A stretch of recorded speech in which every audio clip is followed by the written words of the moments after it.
Daw ein testyn o Hebreaid yr ail benod ac adnod 14 ac 15. Hebreaid 2, adnod 14 ac 15. O blegyd hynny, gan fod y plant yn gyfranogion o gig a gwaed, yntau hefyd yr un modd a fi gyfrannog o'r un pethau, fel trwy farwolaeth y dinistriau e fe yr hwn oedd a nerth marwolaeth ganddo. Hynny yw diafol, ac y gwaredau hwynt, y rhai trwy ofn marwolaeth oeddynt dros ei holl fywyd dan gaeth ddiwed. Nawr mae'r adnodau yma unwaith eto'n dangos yn union pwrpas Iesu Grist yn dod i'r byd. Eto wrth ystyried y cyfnod yma o'r flwyddyn I newydd weld y dolig yn mynd heibio ac diddorol iawn bydde wedi bod mewn sawl capel ar hyd a lled y wlad amser y Nadolig a gwrando beth oedd y neges a ddywedon nhw. Dyna ddiddorol bydde fe'n drist iawn. Mi fydde fe falle bydde fe'n deg I ddefnyddio'r gair tragedy. Pe tawn ni mynd ar hyd a lled ein gwlad ni a gwrando beth oedd neges y Nadolig yng Nghapel Cymru. Ni ddim yn sôn am beth oedd neges y Nadolig yng Nghymru, yn Nghapel Cymru. Beth fydde'r neges wedi bod?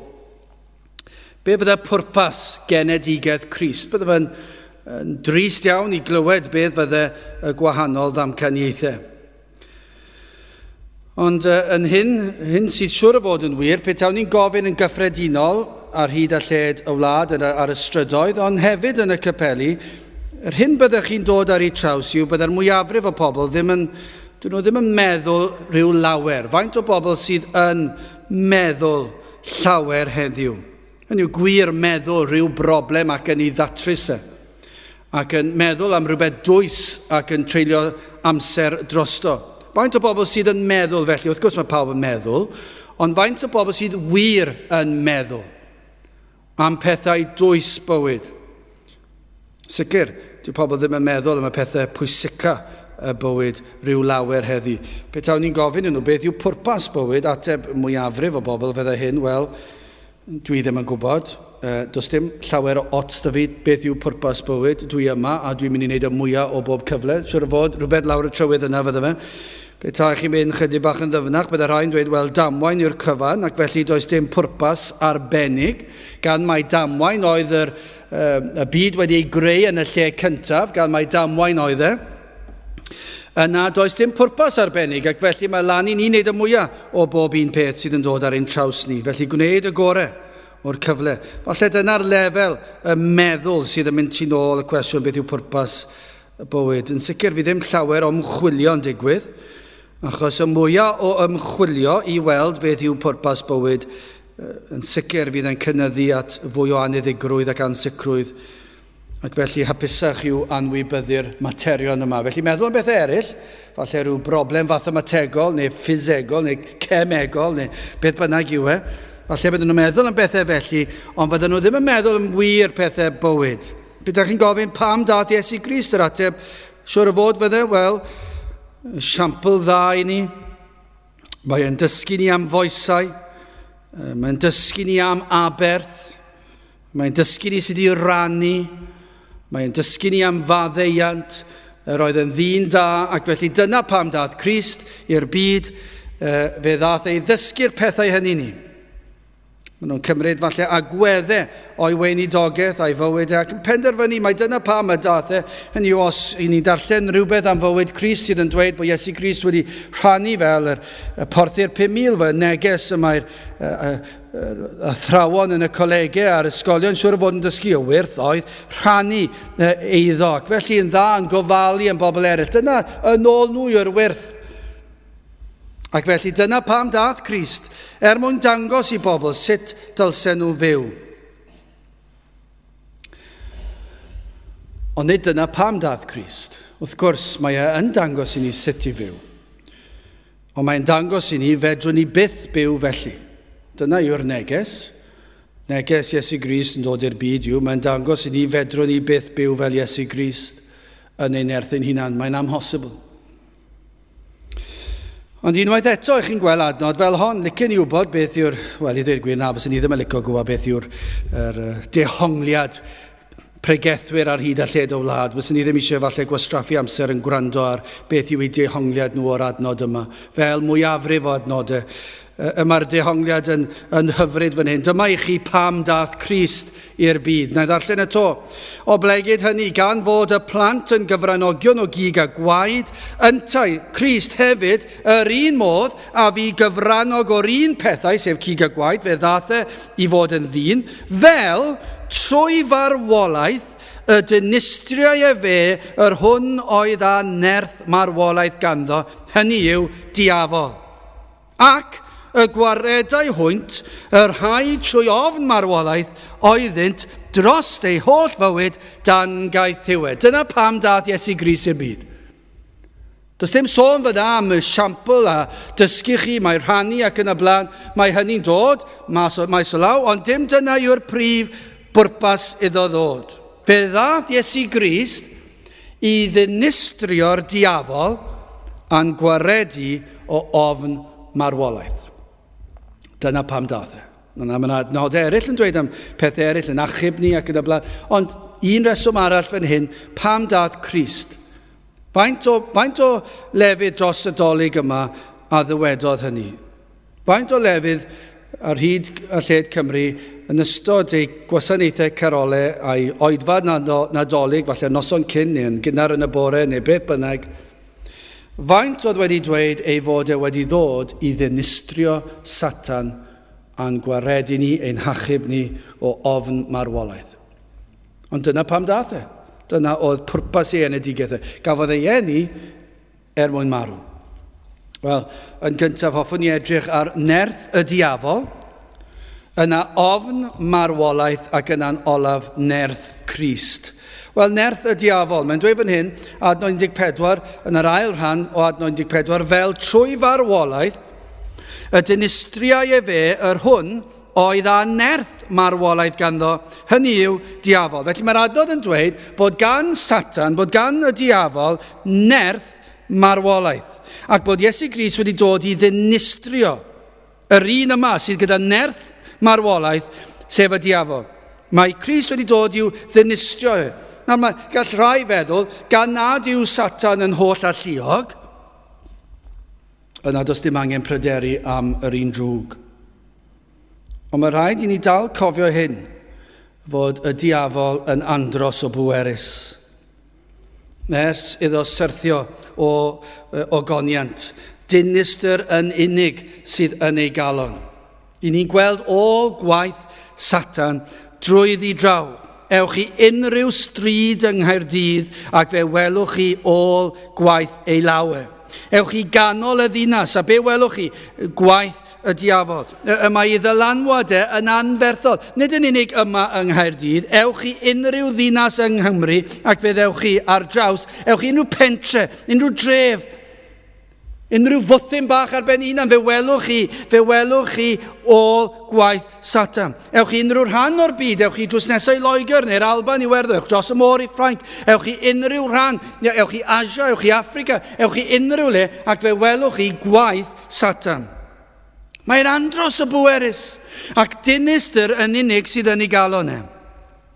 Ac mae'n cael ei ddisgrifio fel un sydd â nerth marwolaeth. Nawr, beth mae hwnna'n ei olygu? Cyn i ni fynd ymhellach, be mae'n ei olygu? Achos fe allwch chi gamddeall fan hyn. Mae wrth gwrs, dyw e ddim yn golygu y gall Satan ladd yr un person. Dim nerth marwolaeth. Hynny yw, nid Satan sydd yn penderfynu pryd mae rhywun yn marw. Nid y diafol sydd yn penderfynu bod i bywyd rhywun yn dod i ben. Dwi'n mynd i wneud gyda fe, dwi ddim ar hawl yn ni, does dim yn nerth yna ganddo, Dyw sydd yn penderfynu pan fydd yn hanadl olaf yn cael ei hanadlu. Felly be mae'n ei olygu? Mae'n amlwg yn datguddiad 1:18 ar hwn wyf fyw yn sôn am Grist ac a fi'n farw ac wele byw y dwy fy noes oesodd amen ac y mae gennyf agoriadau uffern am marwolaeth. Crist sydd ar hawl hynny. Crist sydd yn goruwch y cyfan. Dyw Satan ddim yn gallu dod â bywyd neb i ben. Felly ym mha ystyr bod gan Satan nerth marwolaeth? Wel, ewch yn ôl. Mae o ran, mae fe gyflwynodd pechod i Addag Efa. Yn yr ystyr ynni, y mae e a nerth marwolaeth. Satan oedd wedi sibrwd yn y lle cyntaf. Fe gyflwynodd i Efa ac yna i adda y pechod yna. Dyna erchill, dyna warth, dyna greulondeb i ddinistrio byd perffaith, y greadigaeth gogoneddus yma. A trwy un sybrydiad, trwy dwyll, trwy gelwydd, fe demtiodd e Addag Efa. Ac felly, o ganlyniad hynny trwy ei hanufuddod hwnnw, fe ddath pechod i'r byd, ac fe doro nhw yr un rheol honno y gosododd Duw. Ac fe ddath pechod i'r byd. Ac oherwydd fe ddath pechod i'r byd, o ganlyniad i bechod, fe ddath marwolaeth. Felly mae Satan wedi cyflwyno'r peth. Oherwydd yr hyn a wnaeth y diafol, mae marwolaeth wedi dod i'r byd.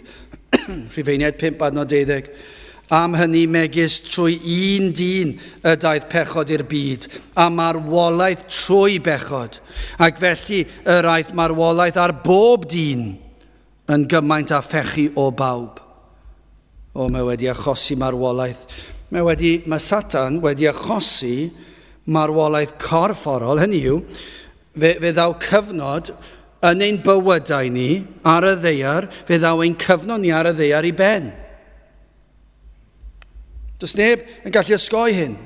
Does dim un ar wahân i Grist wedi llwyddo osgoi marwolaeth corfforol. Ni mae Iesu Grist wedi atgyfodi o'r beth. Fe fuodd e farw, ond fe atgyfododd e o'r beth. Ond does dim un arall. Y mae pob un dyn yn mynd i farw. Os na ddaw Crist yn ôl yr ail dro. Ond fe fydd yn cyfnod ar y ddaear yn dod i ben. Ac y mae e'n beth erchill. I ni'n gweld effaith y cwymp ar ein cyrff ni. Ni'n gweld bob dydd i ni'n heneiddio. Falle dydyn ni ddim yn gweld yr newidiadau erbyn bore fori o cymhariau heddi. Mae'n gallu digwydd felly, dwi'n siŵr, dwi wedi darllen neu clywed am rhai, falle yn cael rhyw ddigwyddiad erchill o drist, ac i chi'n edrych ar nhw y diwrnod cyn am yr sioc gymaint yma nhw wedi heneiddio, hyd yn oed erbyn y bore wedyn ni. Dwi'n siŵr bod hwnna'n bosib. Ond ar y cyfan, dydyn ni ddim yn gweld y broses o heneiddio erbyn bore fori, ond y petai chi'n edrych ar llun o'n chi llynedd ac nawr, mae yna newid mawr wedi digwydd. Ac mae'r croen yn mynd i edrych yn hun. Mae'r gwallt yn newid lliw. Mae'r pa mor dal i ni'n gallu sefyll ychydig bach yn wahanol. Mae'r hyn o'n ni'n gallu wneud rhai blynyddoedd yn ôl ddim yn gallu wneud y mwyach. Eithriad, ond ydy hwn yn wir, eithriad yw clywed am rywun sy'n dal i fynd allan i redeg, neu ddringo mynyddoedd, neu chwarae pêl-droed yn ei 60. Eithriad. Ac mae ambell un sydd yn ymfalchu yn y peth, falle maen nhw'n mynd i'r 70, ac falle'r 80, ond gan amla, dwi ddim yn digwydd nag yw. Dwi ddim yn digwydd gan amla, falle mwy heddi, achos mae pobl yn meddwl bod y mor bwysig cadw'n heini ac yn y blaen, ac mae yna rhyw elfen o falchder bod ni'n gallu mynd ymlaen mor hir ac ni'n gallu, ac i ni'n rhyfeddu, yn dydyn ni'n clywed ar y teledu am chwaraewyr pêl-droed, i ni'n clywed am yr un sy'n oedd yn wario i Gymru Ryan Giggs yn 41 neu 42, dal i wario ar top i gêm yn 42. Pawb yn rhyfeddu, 42, dal yn gallu redeg rownd y cae. Siwr o fod, fydd e ddim yn cael ei ddewis blwyddyn nesaf, 43, mae'r un blwyddyn o'r normod. Mae'r rhy hen. Fydd e byth yn gallu wneud e. Ebe amser cael y 50, fydd e wir yn broblem. 60 yn anhebygol iawn, 70, na fydd. Pam? Achos y cwymp, achos pechod, mae'r broses yma o farw wedi dechrau. Ac fe fyddwn ni'n farw. Mae'r rhai yn mynd i farw'n cyn hynny. Ond os na fyddwn ni, os fyddwn ni'n cael byw oes hir, fydd e ddim yn mynd yn andros o hir, ac wrth i ni fynd yn hun, bydd yr hyn i ni'n gallu wneud yn lleihau a lleihau. Does dim un ohono ni yn mynd i osgoi hyn. Unwaith eto, ewch i unrhyw rhan o'r byd, ewch i unrhyw wlad, ewch chi mor bell a sydd ffosibl o fan hyn, ac fe fyddwch chi'n dod ar draws pobl sydd yn heneiddio ac fydd yn marw. Ac ni ddewch chi o hyd i unrhyw un gafodd ei eni 200 mlynedd yn ôl. Fyddwch chi ddim. Llai ddweud, na ddwch chi'n arffaith i chi. Newch chi ddim ffeindio neb gafodd ei eni 200 o flynyddoedd yn ôl. Fyddwch chi'n gallu siarad yn nhw, achos i bod nhw wedi marw. Maen nhw wedi mynd o'r byd yma. Ac o ganlyniad i weithred Satan, marwolaeth, nid yn unig y corff, ac fe ddaeth hynny fel cosb ar bechod, ond mae yna farwolaeth arall hefyd. Mae yna farwolaeth ysbrydol. A mae ni'n gweld hyn yn amlwg hefyd. Yn yr un ffordd i chi'n gallu gweld bod gwallt rhywun yn dechrau britho, a fod croen rhywun yn dechrau mynd yn fwy rhychlyd ac yn y blaen, ac i bod i cyflymder nhw yn arafu lawr. Yn yr un ffordd hynny, i ni'n gweld hefyd marwolaeth ysbrydol. Nid yn unig yr un corfforol, ond yr un ysbrydol. Does dim un dyn a annwyd yn gallu dirnad pethau gwir ysbrydol. Does dim cymdeithas a Duw gan ddyn. Does dim un dyn yn adnabod Duw yn naturiol. Mae'n fwy na hynny, maen nhw'n elynion i Dduw yn naturiol. Ac hefyd o ganlyniad hyn fe ddaeth marwolaeth tragwyddol. Oherwydd yr hyn a wnaeth y diafol. Fe gyflwynodd bechod i Adda ac Efa, ac o ganlyniad i hynny y mae pechod wedi dinistrio'r greadigaeth ac wedi dod â marwolaeth corfforol, ysbrydol a thragwyddol. Hynny yw fe fydd na gosb. Fe fydd na ddwrnod pan fydd Duw yn ein dedfrydu i gosbedigaeth tragwyddol. Ac mae hyn i gyd oherwydd Satan. I fod anerth marwolaeth. Nid yn yr ystyr felly bod e'n gallu lladd rhywun. Achos dwi ddim yn gallu gwneud hynny. Ond i fe sydd wedi cyflwyno marwolaeth oherwydd i bechod ac yn cyflwyno pechod i Adda ac Efa, fe ddaeth y farwolaeth erchyll yma, peth ofnadw yma, pan mae bywyd rhywun ar y ddaear yn dod i ben, ac yna mae wedi cyflwyno marwolaeth ysbrydol a thragwyddol. Ond hefyd mae yna ystyr arall fan hyn. Mae yna nerth marwolaeth gan Satan yn yr ystyr cyfreithlon. Cyflog pechod yw marwolaeth. Rhufeiniad 6:23. Canis cyflog pechod yw marwolaeth. Eithyr dawn Duw yw bywyd tragwyddol trwy Iesu Grist ein harglwydd. Hynny yw cosb Duw am ein pechod ni yw marwolaeth.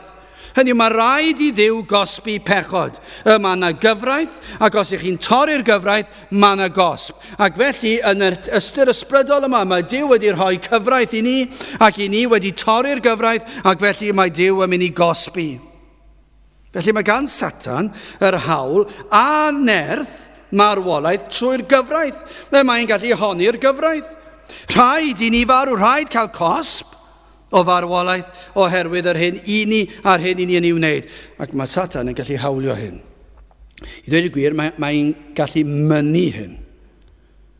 Mae cyfiawnder yn mynnu y dylsem farw. A bydd Satan ddim yn caniatáu i'r un osgoi hynny. Os ych chi wedi pechu, fe fydd Satan yn mynnu fod y ddedfryd yn cael ei gyhoeddi, sef marwolaeth. Does dim dadl, mae rhaid iddo fod. Ac ganwyd pob un yn y cyflwr hwn, bod traed pob un ar y llwybr yma sydd yn arwain at distriw. Ac i ni'n gweld bod Satan dal yn gwneud yr hyn gallu'n cadw ni yn y cyflwr yma. Felly yn yr ystyr yma, mae hyd yn oed yn waith. Mae pob un a aned yn cael ei eni yn y cyflwr o farwolaeth. Marwolaeth corfforol yn mynd i ddod, i ni'n hyneiddio ac yn marw. Mae yna farwolaeth ysbrydol a thragwyddol. Mae ganddo fe'r hawl i ddweud mae'r gyfraith yn mynd i bod yn marw, felly dyna nerth sydd gan Satan. Does dim modd dweud, wel, gei di osgoi'r ddedfryd. Na, mae'r ddedfryd wedi cael ei gyhoeddi. Fe fyddwch chi'n marw os ydych chi'n bechaduriaid. Ac mae Satan yn mynnu hynny. Ac mae'n gyfreithlon yn ei ddweud. Rhaid cael cyfiawnder. Ond mae'n gwneud yr hyn gall i'ch cadw chi ar y llwybr hefyd. Falle yn yr ystyr yma, pan ni'n meddwl mae eisiau cadw chi yn ei deyrniastiad o feddiant, mae eisiau chi i fod yn meddiant y tywyllwch. Mae eisiau cadw chi yn meddiant y tywyllwch. Mae'n gwneud unrhyw beth y gall i'ch cadw chi ar y llwybr. Mae wrth i ddydd a nos, mae'n ffyrnig yn 1:4-8. Dyma sut mae'n cael ei alw, byddwch sobr, gwyliwch pam, o blegyd yma eich gwrthwynebwr diafol megis llew rhiadwy. Yn rhodio oddi amgylch gan geisio'r neb a allo i lyncu. Dyna ddisgrifiad o'r diafol. Mae fel llew yn ceisio dinistrio. Ac os ych chi'n dangos unrhyw arwydd o droi o'r byd, fe ddaw yn gyntaf, siwr o fod yn ysgam droed. Ac os yw hwnna'n methu, fe ddaw e fel llew rhiadwy. Ydych chi erioed wedi profi hynny? Os ydych chi'n Gristnogion, fe fyddwch chi'n gallu cofio'r cyfnod cyn i chi ddod i gredu. Fe brofoch chi blas ar y frwydr ysbrydol siŵr o fod, falle ddim yn ei adnabod e fel hynny ar y pryd, ond ar ôl dod i gredu'n gweld mai dyna beth oedd e. Falle bod rhai yn profi hyn nawr. Mae Satan, pan mae'n gweld rhywun yn dymuno troi oddi ar y llwybr yma o farwolaeth, mae eisiau rhwystro'r peth. I fod e'n gwybod bod nhw ar y llwybr, mae eisiau rhwystro chi rhag gadael y llwybr. Ac unrhyw un mae'n gweld sydd yn troi at Grist, mae e'n dod ac mae e'n ceisio newid i meddwl nhw, dod y temptasiynau ar eu traws nhw. Mae e'n gwneud yn haws efallai i bechu. Mae e'n rhoi pechod ar blat i chi, ac mae e'n gwneud yn bleserus, ac mae'n rhywbeth i chi mwynhau, ac felly chi'n cadw at y peth yma, ac chi'n anghofio am bethau Duw, ac felly mae e wedi llwyddo. Ond os yw'n gweld bod hwnna'n methu, falle fydd e'n trio ffrindiau, ac yn defnyddio ffrindiau i roi pwysau arnoch chi i beidio rodio ar y llwybr cul. Fe wna unrhyw beth i osgoi chi'n i droi at Grist. Ac os ydy yn ysgam droed yn methu, yna fe ddaw e fel llew rhiadwy. Fe fydd yn dod â phroblemau ac anhawsterau.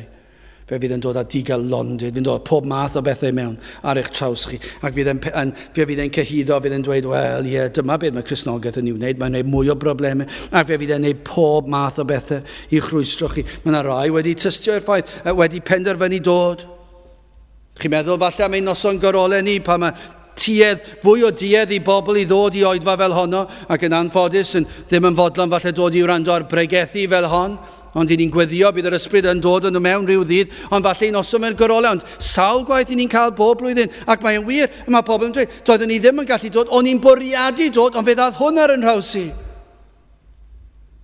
A rhywbeth oedd wedi peri iddyn nhw methu ddod. Rhyw afiechyd, rhyw salwch, rhyw broblem, car, yr olwyn yn fflat neu beth bynnag. Tro ar ôl tro chi'n clywed bob un blwyddyn. Dwi'n mynd credu bod dim un blwyddyn dim yn heibio to. Lle dwi ddim wedi clywed a dwi'n gwybod bod nhw'n dweud y gwir. Dyn nhw ddim yn gwneud esgusodion. Ond o'n i wedi bwriadu dod ond yr oedd hwn a llall wedi digwydd. A chi'n gwybod, mae hwnna siwr o fod yn wir. Ac o'n nhw'n bwriadu dod. Ond rhywbeth wedi rhwystro nhw. Yn aml iawn, yr un drwg yn dod. Cymperi bobl fethu gwrando ar ffordd iachawdwriaeth. Y mae e'n gweithio fel llew rhiadwy. Nid yn unig y mae'r diafol yn cyflwyno pechod i'r byd. Mae e dal i demptio pobl i bechu. A dyma sut mae'n gweithio. Ar ôl eich temptio chi, mae'n eich cyhyddo chi o'r pechod. Dyna sut mae'n gweithio. Dyna ofnadw, fe sydd wedi eich temptio chi, fe sydd wedi cyflwyno'r pechod i chi, ac ar ôl i chi bechu, mae'n eich cyhyddo chi, ac yn eich tynnu chi lawr, ac yn eich digaloni chi. A mae'n dweud, fydde di byth yn mynd i'n efo, ti ri bechadurus, a mae'n dod â'r cyhyddiadau yma.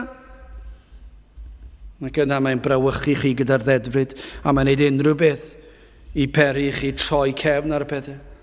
Ond does dim byd gallwn ni wneud am hyn. Mae ei bŵer yn ormod i ni. Ar ein pennau'n hunan, i ni heb unrhyw obeth, y mae'r diafol yn berchen ar nerth anhygol. Y mae nerth marwolaeth yn rhywbeth difrifol.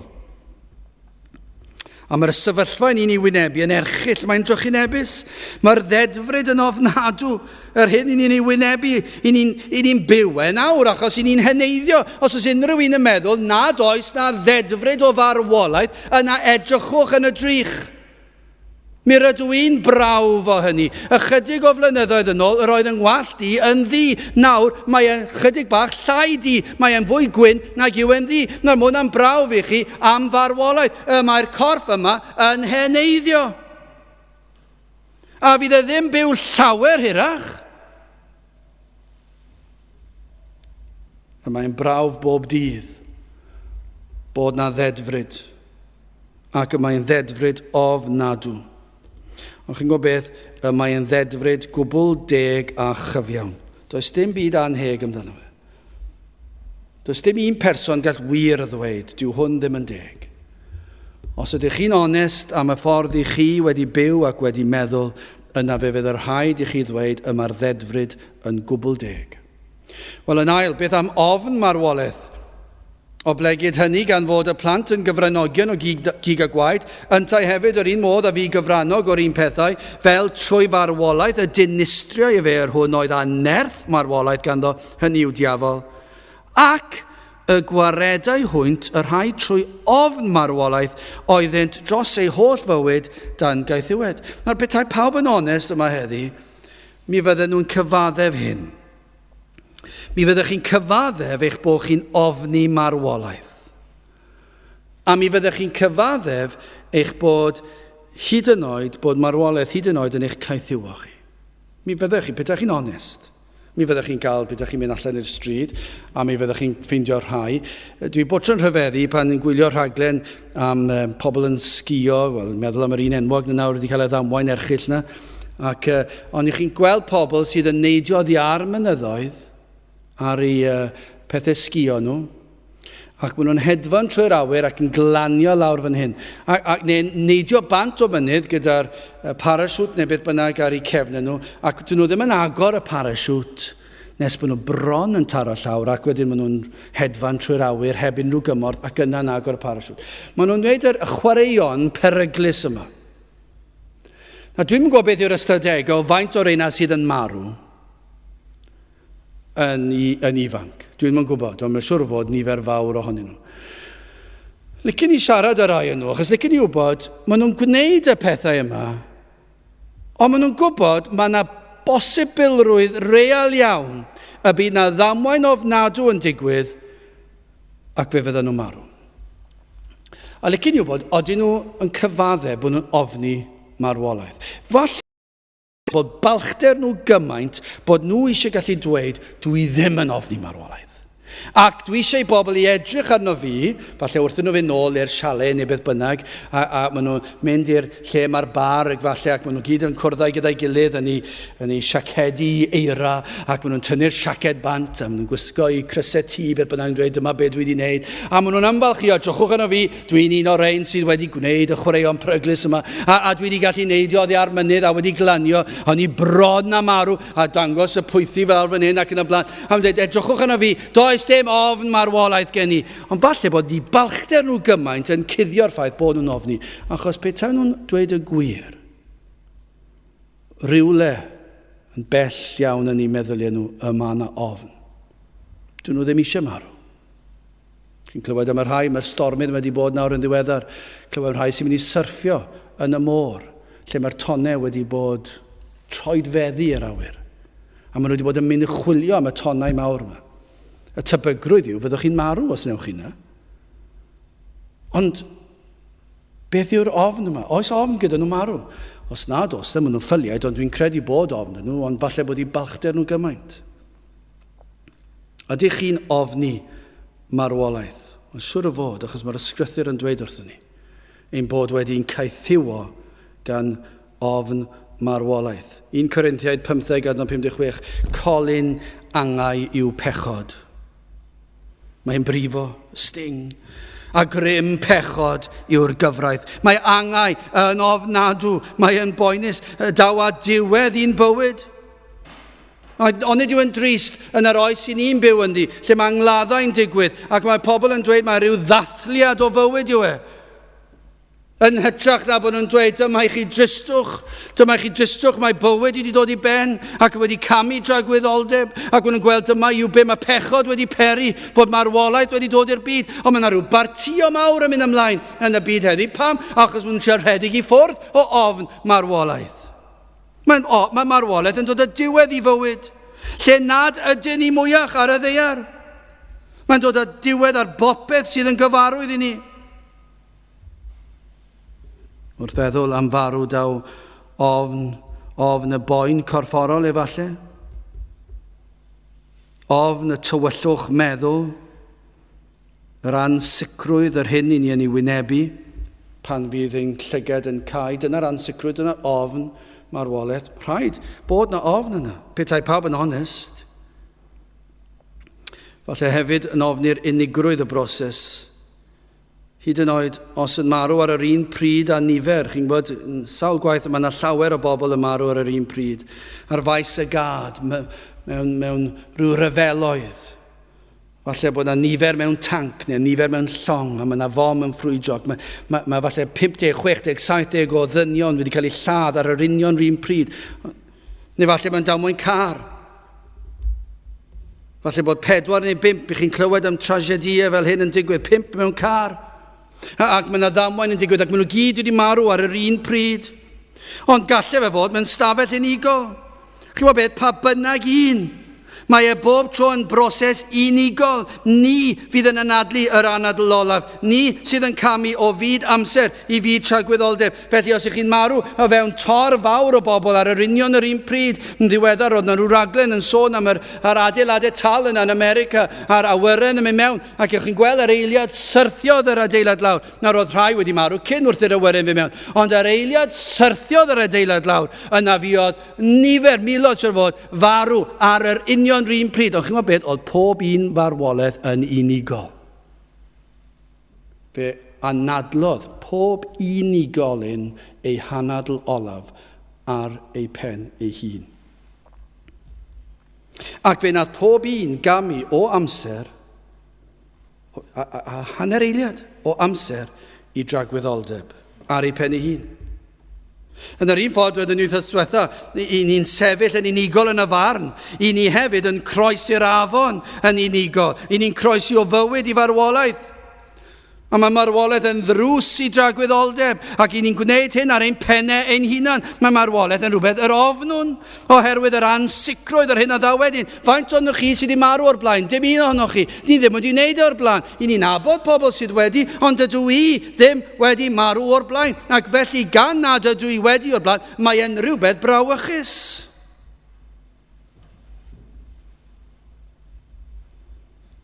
Gan fod enaid anfarwol gan bawb, mae'r ymwybyddiaeth yma ynom, mae nid y diwedd yw marwolaeth. A dyma'r peth yw e. Mae pobl yn ofni marwolaeth y broses o farw, achos dydyn ni ddim wedi mynd trwy ddefer blaen, ac mae e'n rhywbeth erchyll. Ond mae e'n waith byth oherwydd y mae'r enaid yn anfarwol. Ac p'un bod rhywun yn gwybod hynny a'i ffeidio, dwi ddim yn ei lot o wahaniaeth. Mae nhw yn anfarwol. Mae'r enaid yn anfarwol.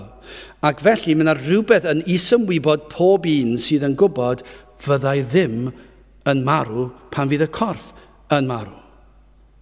Maen nhw'n ofni'r broses corfforol, ond mae yna rhywbeth yna sydd yn peri ofn fwy. Achos os dim ond ta'r corff sydd yn dod i ben, wel, mae'r marwolaeth yn rhywbeth i ofni, achos mae'n gorffen ar y mwynhad o fywyd. Ond dyna gyd yw e. Ond mae yna rhywbeth yn isymwybod pawb oherwydd y ffordd yr ydym wedi cael ei creu, sydd yn gwybod mae yna rhywbeth y tu hwnt i farwolaeth.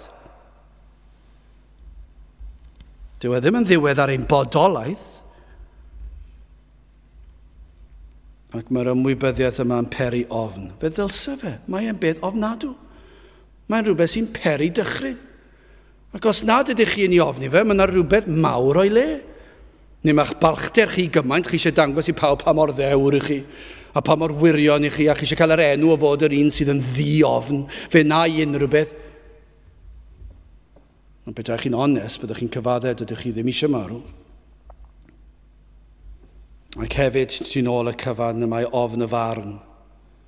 Efallai mae yna rai yma ni wadu, ond dal y mae'r ofn o'r dydd ofnadw hynny yno.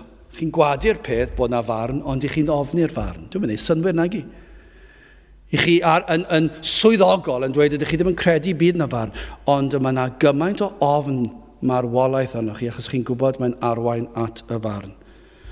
Yn adnod 15 ac y gwaredau hwynt yr rhai trwy ofn marwolaeth oeddynt dros ei holl fywyd dan gaethiwed. Ond nid yw hyn yn wir, eich bod dan ei gaethiwed. Yr ydych chi'n gaeth weision i Satan, yn ildio'i demtasiynau diri, ond hefyd ych chi'n gaeth weision i farwolaeth. Eich gaeth weision i bechod, ac i farwolaeth ydych chi ddim yn gallu rhyddhau eich hun o grafangau. Eich chi yn gaeth, eich chi'n gaeth weision iddo. Does dim un wedi gallu ffoi o hwn. Ac mae'r ofn yn eich caethiw o chi. Chi siŵr o fod bob dydd yn gyson yn y dydd yn meddwl am y peth. Gymaint yw caethiwed rhywun at ofn marwolaeth. Chi siŵr o fod yn meddwl amdano fe bob dydd. Chi'n meddwl sut fedrai osgoi e. Fyddai'n meddwl amdano fe nes ymlaen, fyddai'n croesi'r lôn. Fyddai'n meddwl, fyddai'n ofalus yn croesi'r lôn. Pam? Achos fyddai'n cael fy lladd, os na fyddai'n ofalus. Ac wedyn, os oes plant bach da chi, mae'r ofn yn eich caethiwon ofnadw fel rhieni, achos chi'n dal gafel ar y llaw plentyn bach. Rhag ofn iddyn nhw redig mas dros y lôn, a bod car yn dod yn ei tarwn lawr. Pam? Mae'r ofn o farwolaeth yn beth erchill, mae'r colli nhw yn beth erchill, ac iddyn nhw mae'n erchill. Amser bwyd, mae yna llawer, falle dim pob un sydd yn meddwl am hyn, maen nhw'n bita bwyd a maen nhw'n mwynhau ein ac yn blaen. Ond mae yna rai sydd yn ofni, be dwi'n bita, achos os nad yw yn iach, fyddai ddim yn byw yn iach, ac os na fyddai'n iach, fyddai'n cael afiechyd, a be fydd yn digwydd wedyn ni? Pam bod pobl yn ffysa'n gymaint am ei bwyd? Achos maen nhw'n ofni fe ddawer salwch. A beth yw'r broblem dy salwch? Un, byddai ddim yn mwynhau fy mywyd gymaint, ail, fe fyddai'n marw. Ac felly, maen nhw'n darllen i fyny am ei bwyd nhw. Pam bod yr gampfa, bob canolfan hamdden? Mae'r gampfa'n llawn, pam? Achos dwi eisiau cadw'n heini. Pam? Dwi'n ofni marw. Dwi eisiau aros yn ifanc, dwi ddim eisiau marw. Mae yn ein meddyliau ni trwy'r amser. Wrth deithio yn y car. Mae'r ofn yma yn ein caethiwon ni trwy'r amser. Beth os? Mae rhaid fi fod yn ofalus, dwi'n eisiau newidio neb arall, dwi'n eisiau newidio fi chwaith, dwi'n eisiau neud siŵr bod popeth yn saff o ran y car. Dwi'n eisiau neud siŵr bod e'n ddiogel, os ych chi'n mynd i lan y môr ac mynd i nofio, mi fydd ar eich meddwl chi, paid yn mynd ar ei bell. Wrth gwrs, mae hwnna'n beth iawn, achos i ni'n ofnio, mae e'n beth ofnadw. Pidwch chi gadael byd i ddweud, ydych chi bod e ddim yn ofnadw, mae e'n ofnadw. Dwi ddim yn fater di nod. Mae e'n ein caethiwon ni. Ond mae'r byd yn redig i ffwrdd. I raddau mae'n naturiol. Mae e'n beth ofnadw i feddwl amdano. Ond mae'r byd yn rhedeg i ffwrdd o'r peth. Ac maen nhw'n ceisio boddi'r teimladau yma, yr ofnau yma. Ac dyma pam mae'r byd yn llenwi bywydau a chymaint a phosib fel nad oes angen meddwl am farwolaeth. Mae'r ofn yma yn ei caethiwon nhw. Ac felly mae'r byd yn meddwl beth fedra i wneud i lenwi fy mywyd gyda gymaint o bleserau fel nad oes rhaid fi feddwl am ofn marwolaeth o gwbl. Mae'r caethiwed yn erchill. Gai ofyn i chi, ydych chi yn ofni? Wel, fe ddylsech chi. Mae'r peth mwyaf naturiol. Fe ddylsech chi ofni'r broses yma. Mae'n beth erchill, mae'n ddedfryd ar ein pechod ni. Wel, yn olaf ac yn sydyn, beth am nerth Crist? Wel, mae'r adnod yn dweud wrthych chi. O blegyd hynny, gan fod y plant yn gyfranogion o gig a gwaed, yntai hefyd yr un modd a fi gyfrannog o'r un pethau, fel trwy farwolaeth y dinistriau e fer hwn oedd a nerth marwolaeth ganddo, hynny yw diafol, ac y gwaredau hwnt yr rhai trwy ofn marwolaeth oedd e'n dros ei holl fywyd yn gaethiwed. Wedi ni ddisgrifio'r broblem enfawr i ni'n ei wynebu. Ein bod ni'n bechaduriaid ac oherwydd i ni'n bechaduriaid i ni dan ddedfryd y ddeddf o farwolaeth a thra ar y ddeiar o ofn marwolaeth ac mae hyn yn ein caethiwon ni. Dyna beth i ni'n gwynebu. Dyna yw bywyd pobl. I ni'n byw bywyd o dan y ddedfryd bod rhyw ddwrnod ni'n mynd i farw'n gorfforol, i ni'n farw'n ysbrydol ac hefyd fe fi na farwolaeth tragwyddol yn ein gwynebu ni. Ac i ni'n ofni fe, i ni'n ofni marwolaeth. Ac mae yn ein caethiwon ni. Gai ofyn cwestiwn i chi. A oes yna ateb i'r broblem? Oes na feddyginiaeth i'r afiechyd yma? A oes modd newid y ddedfryd? Os na rhywbeth allwn ni wneud am y broblem? Mae'r broblem yn un byd eang dros y canrifoedd ers y greadigaeth, ers y cwmp. Mae'n broblem anferthol ac i ni'n ei weld y cenhedlaeth ar ôl cenhedlaeth. Dyna yw hanes, dyna yw pwnc hanes. Darllenwch chi'ch pwnc hanes. Mae'r pwnc hanes yn gyhoeddiad o'r ddedfryd o farwolaeth. Petai e ddim, bych chi'n meddwl, i ni'n edrych ar hanes ac beth i ni'n dysgu? Dyddiad geni rhywun, dyddiad marw rhywun. Brenin yn cael ei goroni'n frenin, pryd fydd y farw ac rhywun arall yn dod ar ôl. Dyna yw'r hanes y byd. Unrhyw pwnc ydrychwch chi yno, mae'n datgan y peth. Oes na ateb i'r broblem? Wel, oes, wrth gwrs bod na. Byddwn ni ddim yma os na bydde ateb i'r peth. A'r ateb yw Iesu Grist. Anfonwyd Crist o'r nef ac fe wisgodd ein natur ni. Fe ddaeth fel ein cynrychiolyd. Dyna beth yw'r adnod 14. O blegyd hynny, gan fod y plant yn gyfranogion o gig a gwaed, trwchwch ar fy llaw i, dyma i chi cig a gwaed. Chi ddim yn gallu gweld y gwaed nawr. Wel, byddwch chi, os dwi'n gwasgu ar fyna, fyddwch chi'n gweld y gwaed yn mynd i'r gewyn, chi'n gweld yn mynd yn goch. cig a gwaed. Rydw i yn gig a gwaed. Ac i ni'n bobl, nid angylion ydyn ni, i ni'n bobl. Daeth Iesu Grist ddim dod i fod yn angel, fe daeth Iesu Grist i fod yn berson, yn ddyn, yn ddyn o gig a gwaed. Fe ddath e fel ein cynrychiolydd. Doedd neb arall yn gallu gwneud hyn. Doedd dim un a aned o wraig yn gallu achub dyn o'r afiechyd yma.